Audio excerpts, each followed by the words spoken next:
जय बद्री केदारनाथ दोस्तों, बहुत बहुत स्वागत है आपका मेरे एक और यूट्यूब वीडियो पे। दोस्तों, जैसा कि आप जानते हैं कि आज हो चुकी है 23 मार्च, और कल तो शनिवार था, तो म्यूचुअल फंड के पोर्टफोलियोज़ में तो कोई अपडेट नहीं हुआ है। लेकिन फिर भी आपकी जानकारी के लिए बता दूं कि मेरा ग्रो इंड मनी ऐप का म्यूचुअल फंड पोर्टफोलियो में 0.7% का गेन दिखने लग गया है। लगभग 1,300 रुपये यानी 1,300 रुपये का मुनाफा इस पोर्टफोलियो में दिखने लग गया है। वहीं ग्रो मनी ऐप के पोर्टफोलियो में अभी भी 8.95% का नुकसान दिख रहा है। 27 लाख वहाँ पे इन्वेस्टेड वैल्यू है, 25 लाख उस पोर्टफोलियो की वैल्यू लगभग हो चुकी है। तो ये तो रही मोटी मोटी जानकारी कि मेरे दोनों ही पोर्टफोलियो किस तरीके से परफॉर्म कर रहे हैं। अब आइए बात कर लेते हैं कि मार्केट किस तरीके से दिख रहा है कि आने वाले दिन में कहाँ जाने वाला है।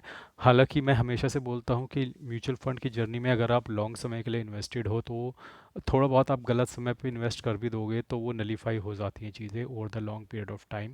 क्योंकि मार्केट अपने हाई से अभी भी काफ़ी नीचे है, 26,200 300 के मुकाबले पे आज भी 23,300 400 पे पड़ा है, तो 3,000 पॉइंट तो वहाँ से भी नीचे ही है। तो ऐसा नहीं है कि इस लेवल पे भी आप पैसा डाल दोगे तो आपको कोई नुकसान हो जाएगा, लेकिन हर बेहतर लेवल पे डाला गया पैसा आपको भविष्य में अच्छे रिटर्न देगा। तो उस स्ट्रेटेजी को ध्यान में रखते हुए म्यूचुअल फंड में भी थोड़ा बहुत आपको प्लानिंग से इन्वेस्टमेंट करनी चाहिए। अब आइए बात कर लेते हैं निफ्टी की। देखिए देखिए, जहाँ तक बाज़ार का सवाल है, बहुत ज़्यादा लंबा ये वीडियो नहीं बनाऊंगा मैं आज, लेकिन मैं आपको सिंपल सी चीज़ बताता हूँ कि मुझे ऐसा लगता है कि बाज़ार में ट्रैपिंग चल रही है।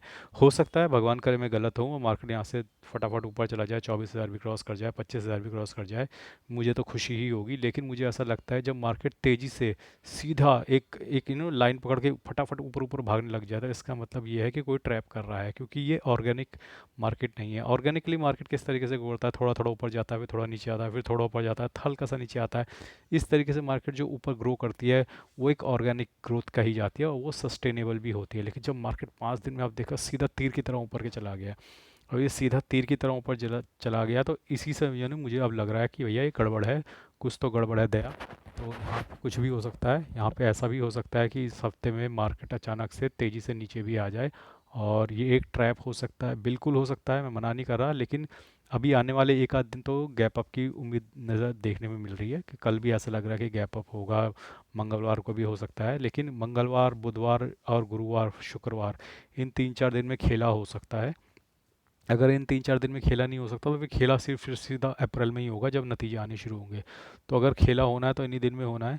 और एक साथ लमसम डालने की गलती मत कीजिए, फोमो करने की बिल्कुल भी ज़रूरत नहीं है। मार्केट कहीं नहीं भाग रहा है, इतनी जल्दी तेज़ी से ऊपर नहीं जाने वाला है, आप बात को समझिए। और थोड़ा थोड़ा, जैसा कि मैं आज लाइव वीडियो में मैंने बहुत सारे लोगों को ये बात समझाई कि सारा एक साथ मत डालो, अगर आपको डालना ही है तो अगले 1 1.5 महीने की एसआईपी बनाकर डाल दो, और थोड़ा थोड़ा इन्वेस्ट कर लो। मार्केट अचानक से सीधा वी शेप लेके 26,000 क्रॉस करने वाला है, लोगों के दिमाग में ये चीज़ आ रही है, लेकिन ऐसा नहीं होने वाला, क्योंकि नतीजे Q4 के भी कुछ खास अच्छे नहीं आने वाले। हालांकि मार्केट ने उन चीज़ों को पहले फैक्टर इन कर लिया है अपने नंबर्स में, लेकिन फिर भी यहाँ से ये होगा कि अगर उन नंबरों के मुकाबले में भी कुछ बहुत ख़राब नंबर आते हैं, तो मार्केट को वहाँ से गिरना पड़ेगा, और कहीं अच्छे नंबर आते हैं तो मार्केट को वहाँ से उठना पड़ेगा। तो इस चीज़ का ध्यान रखिएगा।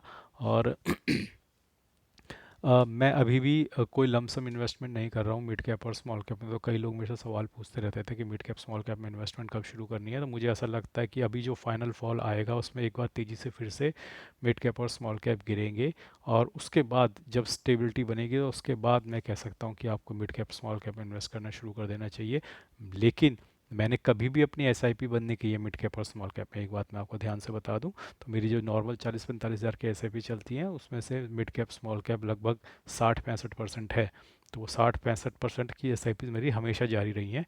और बाकी जो मैंने एडिशनल एसआईपी शुरू करी है, वो मैंने शुरू करी थी लार्ज कैप में और फ्लेक्सी कैप में। तो जो मेरी नॉर्मल एसआईपीज़ थी मिड कैप स्मॉल की, मैंने कभी भी बंद नहीं करी थी, कभी भी। आप मैं अपने लगातार वीडियोस दिखाता रहता हूँ, अगर आप जाकर देख सकते हो तो आपको पता चलता रहेगा मेरी एसआईपीज़ मिड कैप और स्मॉल कैप में लगातार जारी थी। हाँ, मैं कोई लमसम नहीं कर रहा था।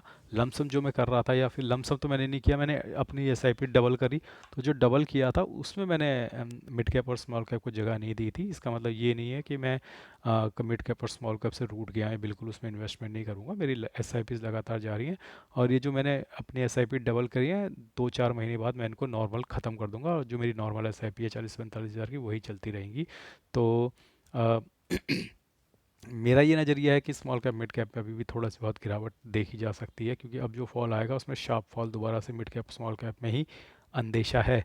अगर मैं गलत साबित होता हूँ, मार्केट यहाँ से फटाफट ऊपर निकल जाती है, मुझे बहुत खुशी होगी। और म्यूचुअल फंड में ऐसा कोई बहुत ज़्यादा रिस्क नहीं होता है कि अगर आपने गलत तरीके से गलत समय पे इन्वेस्ट कर दिया तो आपको कोई बहुत ज़्यादा भारी नुकसान हो जाएगा। लेकिन सही समय पे इन्वेस्ट किया गया पैसा आपको आगे जाके एक अच्छा कंपाउंडिंग रिटर्न देता है। तो ये तो रही बात म्यूचुअल फंड में किस तरीके से हम स्ट्रेटेजाइज करने वाले हैं आने वाले हफ्ते में। बाकी मैंने म्यूचुअल फंड की बुक्स के कुछ लिंक दे रखे हैं, और इस लिंक के थ्रू, फ्लिपकार्ट के लिंक है बेसिकली, इस लिंक के थ्रू जाकर आप कोई भी शॉपिंग करते हैं, चाहे बुक्स ही करें या कोई और चीज़, उसमें आपके भाई को कमीशन मिलता रहता है। यूट्यूब पॉलिसी बोलती है कि आप अपने व्यूअर्स को ट्रांसपेरेंटली ये चीज़ बताते रहें कि इन प्रोडक्ट्स पे जो भी आप खरीदते हैं मुझे कमीशन मिलता है, ताकि आपके साथ कोई धोखा ना हो। तो दोस्तों, उम्मीद करता हूँ मैंने अपना व्यू फटाफट आपको एक छोटे से वीडियो में आज बता दिया। बहुत लंबा नहीं करना था आज वीडियो को। तो चलिए, आज के लिए बस इतना ही। धन्यवाद, गुड बाय, जय बद्री केदार।